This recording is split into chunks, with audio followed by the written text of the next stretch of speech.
اس video میں ہم پڑھیں گے ایڈجیکٹیوز کے متعلق۔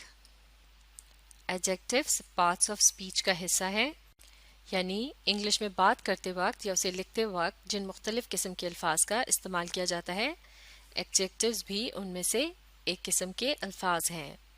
تو چلیے مل کر پڑھتے ہیں اور دیکھتے ہیں کہ انگلش بول چال اور تحریر کے اندر ایڈجیکٹیوز کا کیا کام ہوتا ہے۔ Adjectives are words that describe nouns اور پروناؤنز، یعنی ایڈجیکٹیوز وہ الفاظ ہوتے ہیں جو ناؤنز یا پروناؤنز کو ڈسکرائب کرتے ہیں، یعنی ان کے متعلق کچھ نہ کچھ بتاتے ہیں یا معلومات دیتے ہیں۔ ناؤن ہوتا ہے کسی بھی شخص، جگہ یا چیز کا نام، اور اگر ان ناموں کی جگہ کوئی دوسرا لفظ استعمال کیا جاتا ہے تو وہ کہلایا جاتا ہے پروناؤن۔ مثال کے طور پر ہم ایڈجیکٹیوز کی مدد سے کسی بھی ناؤن یا پروناؤن کی ٹائپ یعنی قسم کے متعلق بتا سکتے ہیں۔ اس ایگزامپل کو دیکھتے ہیں۔ Asad is driving a black car. اس جملے میں لفظ کار جو ہے وہ کسی چیز کے نام کے لیے استعمال کیا گیا ہے، اس لیے یہ ہے ایک ناؤن، اور اب یہاں لفظ بلیک جو ہے یہ بتا رہا ہے کار کے کلر یا رنگ کے متعلق۔ تو اس جملے کو پڑھنے کے بعد ہمارے ذہن میں کار کا جو نقشہ بنتا ہے یا تصویر بنتی ہے وہ یقیناً ایک کالے رنگ کی گاڑی کی ہے، اور یہ جو تصویر ہمارے ذہن میں بن رہی ہے اس کے بننے میں مدد مل رہی ہے ہمیں لفظ بلیک سے، کیونکہ یہ اس چیز کو ڈسکرائب کر رہا ہے یا وضاحت سے بیان کر رہا ہے کہ جس کے متعلق بات ہو رہی ہے، لہٰذا لفظ بلیک جو ہے یہ اس جملے میں ایک ایڈجیکٹیو کا کام دے رہا ہے، جیسے کہ یہاں یہ ایک ناؤن کو ڈسکرائب کر رہا ہے۔ اسی بات کو آگے بڑھاتے ہوئے اگر ہم کہیں اٹ از بیوٹیفل، یعنی وہ خوبصورت ہے، تو اس جملے میں لفظ اٹ جو ہے اس کا اشارہ کس کی طرف ہے؟ کار کی طرف، اور جیسے کہ کار کا لفظ جو ہے وہ ایک ناؤن ہے اور یہاں لفظ اٹ کو ایک ناؤن کی جگہ استعمال کیا گیا ہے، اس لیے یہ کہلایا جائے گا ایک پروناؤن۔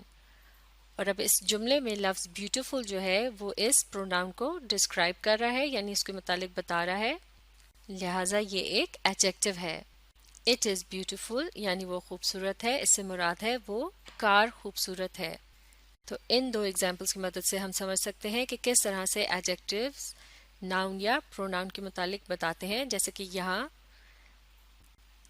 ایک ناؤن اور ایک پروناؤن کی ٹائپ یا قسم کے متعلق بتایا گیا ہے۔ اسی طرح سے ایڈجیکٹیوز کا استعمال کسی بھی ناؤن یا پروناؤن کے سائز کے متعلق بتانے کے لیے بھی کیا جا سکتا ہے۔ اس مثال کو دیکھتے ہیں۔ Asad is driving a big car, یعنی اسد ایک بڑی گاڑی چلا رہا ہے۔ تو اس جملے میں لفظ کار جو ہے وہ ایک ناؤن ہے کیونکہ یہ ایک چیز کا نام ہے، جبکہ لفظ بگ جو ہے اس کی مدد سے پتہ چل رہا ہے کار کے سائز کے متعلق۔ تو اس طرح سے لفظ بگ جو ہے یہ مزید معلومات دے رہا ہے ایک ناؤن کے متعلق، اس طرح سے یہ ہے ایک ایڈجیکٹیو۔ تو اسی طرح سے سائز کے متعلق جو دوسرے الفاظ استعمال کیے جاتے ہیں، جیسے کہ تھن یعنی پتلا، تھک موٹا، اسمال چھوٹا، ٹال اونچا وغیرہ کے جو الفاظ ہوتے ہیں یہ بھی ایڈجیکٹیوز کہلائے جائیں گے۔ اسی طرح سے جن الفاظ کی مدد سے کسی چیز کے نمبر کے متعلق پتہ چلتا ہے، یعنی تعداد کے متعلق پتہ چلتا ہے، تو وہ بھی ایڈجیکٹیوز کہلائے جاتے ہیں۔ مثال کے طور پر اسد ہیز مینی کارز، تو یہاں بھی لفظ کارز ایک ناؤن ہے اور لفظ مینی کی مدد سے نمبر یا تعداد کا پتہ چل رہا ہے۔ اسد ہیز مینی کارز یعنی اسد کے پاس بہت سی گاڑیاں ہیں، تو لفظ مینی یعنی بہت سی یہاں کام دے رہا ہے ایک ایڈجیکٹیو کا۔ تو اسی طرح سے اگر اس جملے میں لفظ مینی کی جگہ لفظ ٹو استعمال کیا جائے تو یہ ہو جائے گا اسد ہیز ٹو کارز، یعنی اسد کے پاس دو گاڑیاں ہیں۔ تو لفظ ٹو کی مدد سے بھی صحیح تعداد کا پتہ چل رہا ہے کہ اسد کے پاس کتنی گاڑیاں ہیں، لہٰذا لفظ ٹو جو ہے یہ کیا ہے؟ یہ بھی ایک ایڈجیکٹیو ہے۔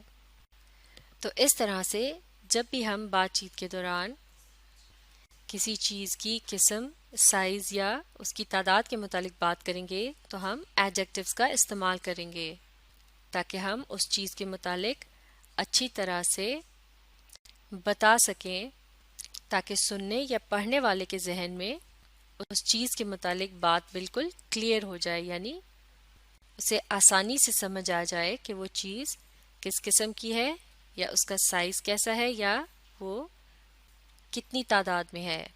تو اس مقصد کو حاصل کرنے کے لیے ہمیں ایڈجیکٹیوز کی مدد لینی پڑتی ہے.